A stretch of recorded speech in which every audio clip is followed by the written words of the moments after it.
गरुडानय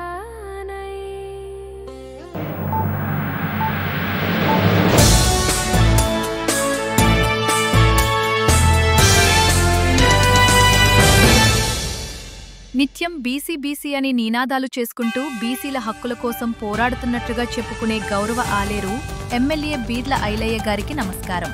నేను పల్లె సంతోష్ గౌడ్.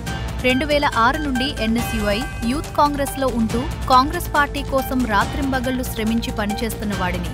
మా ఆలేరు మండలం మంతపుడి గ్రామ కాంగ్రెస్ నాయకుల తీర్మానం మేరకు నన్ను సర్పంచ్ అభ్యర్థిగా ప్రకటించాలని కోరితే 2006 నుండి ఇదే వ్యక్తిని కాంగ్రెస్ సర్పంచ్ అభ్యర్థిగా ప్రకటించడం ఇది ఎంతవరకు న్యాయం, ఎంతవరకు కరెక్ట్?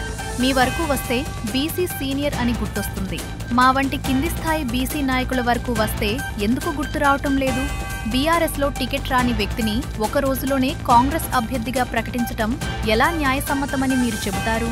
కాంగ్రెస్ పార్టీలో కష్టపడి పనిచేస్తే ఖచ్చితంగా ఫలితం దక్కుతుందని చెప్పడం మీ నిర్ణయాలు చూస్తే అబద్ధంగా అనిపిస్తోంది.